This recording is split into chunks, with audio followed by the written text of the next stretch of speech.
Halo semuanya, selamat datang di sesi pemaparan kita kali ini. Pernah kepikiran nggak gimana caranya ngatur jutaan porsi makanan gratis setiap harinya di seluruh Indonesia tanpa berantakan? Nah, hari ini kita bakal bedah tuntas sebuah proposal inovatif yang dirancang buat mecahin masalah logistik super ribet dari program makan bergizi gratis. Menariknya, ini bukan sekedar teori di atas kertas loh, ini adalah solusi nyata lewat proposal yang kami bikin sendiri. Biar nggak bingung, ini nih peta jalan pembahasan kita kali ini. Kita bakal mulai dari melihat gimana krisis gizi dan program MBG, terus masuk ke tantangan nyata di dapur SPPG, lanjut ngebahas tuntas solusi cerdas dari tim kami. Terus kita juga bakal lihat gimana AI dapat dipakai buat pihak dapur. Gimana fitur pemandian gizi buat siswa dapat bekerja. Oke, kita langsung aja masuk ke bagian pertama.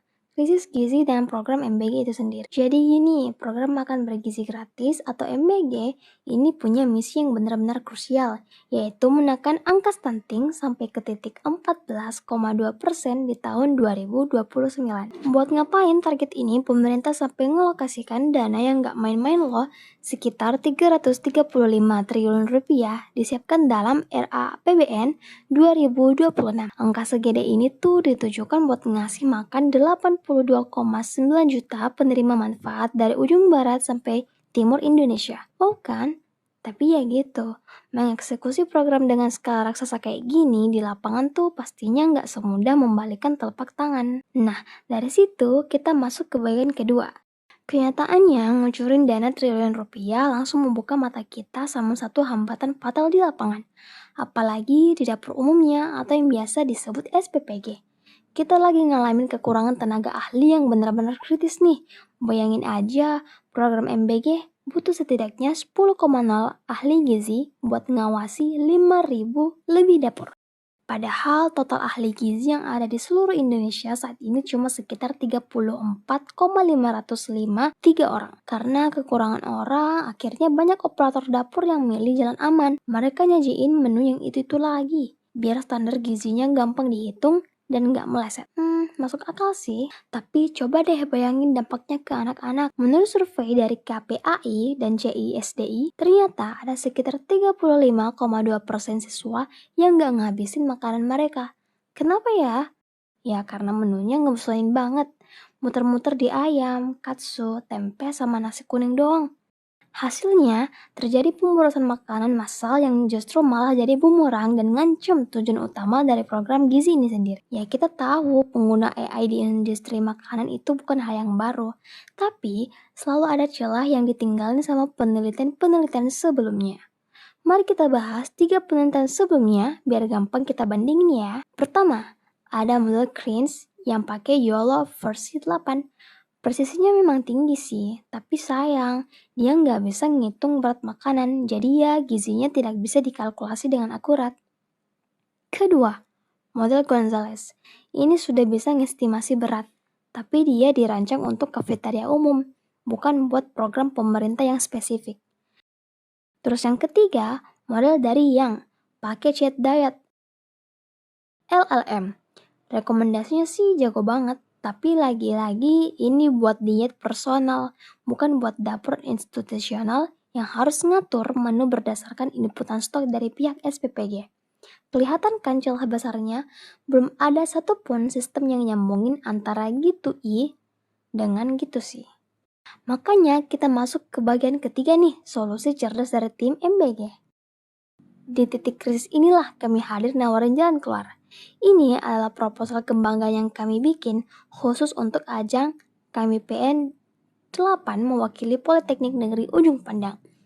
Kenalin kami dari tim MBG yang menganggotakan 3 orang. Ada Sezangga Chandra dengan NIM 471240065. Lalu ada Muhammad Zaki Fauzan Faisal dengan NIM 471240059. Dan pastinya Imam Rahmani dengan NIM 471240068. Kami bertiga memutar otak buat ngerancang sebuah sistem yang bisa menaklukkan masalah operasional super ribet ini. Inovasi yang kami ciptakan namanya Nutri MBG. Singkatnya, sistem ini dirancang buat jadi jembatan digital cerdas berbasis AI. Bayangin aja nih, sistem ini sebagai penghubung antar operator dapur SPPG yang udah kewalahan ngurusin masakan tiap hari sama para siswa di sekolah yang nerima makanannya. Yang bikin proposal ini solid banget adalah gimana kita membidik dua perspektif e-government sekaligus. Pertama, ada pendekatan e-government to employee atau G2E yang tugasnya membantu operator dapur SPPG biar kerjanya jauh lebih efisien. Terus yang kedua, ada pendekatan e-government to citizen atau yang memastikan adanya transparansi langsung buat para siswa. Jadi, satu ekosistem aja udah cukup buat ngasih solusi canggih. Untuk kedua belah pihak, yuk kita bahas lebih detail di bagian keempat. Gimana AI ini bekerja untuk pihak dapur. Buat ngurangin beban stresnya operator dapur SPPG, kami mengusulkan yang namanya chatbot.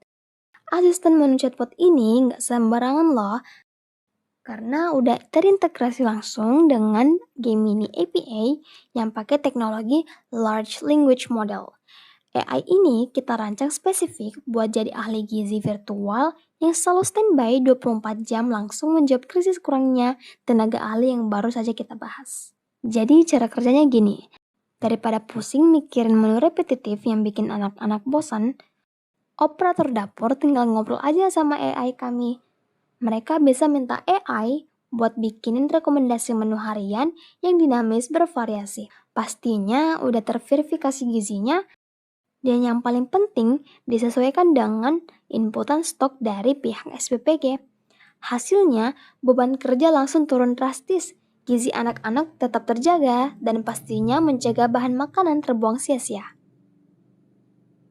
Sekarang mari kita putar sudut pandangnya di bagian kelima, pemindaian gizi bagi siswa.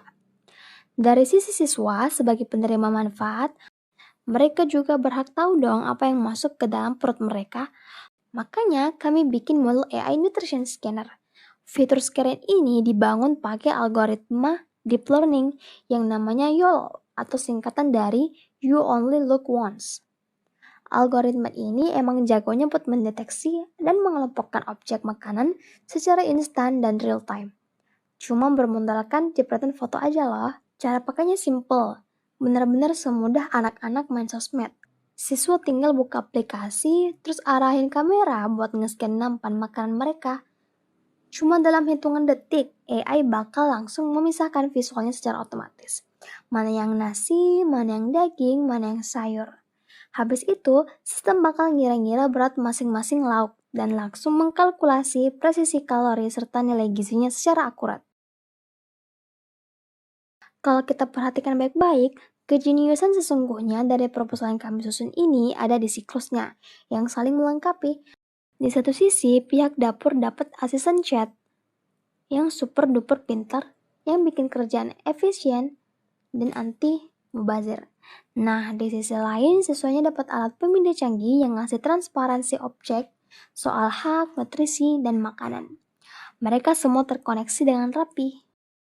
Visi terbesar dari sistem yang kami bangun ini sebenarnya ada pada kata pemberdayaan siswa. Enggak cuma jadi penerima pasif, tapi mereka bertransformasi jadi auditor partisipatif. Coba bayangin, ini bukan sekedar program bagi-bagi makan siang gratis loh. Ini soal gimana kita ngasih kekuatan buat siswa-siswa biasa buat jadi agen quality control langsung dari piring mereka sendiri. Buat ngawasin jalannya program nasional yang nilainya triliun rupiah. Terima kasih sudah ngikutin sesi pemaparan kami hari ini. Semoga informasinya bermanfaat.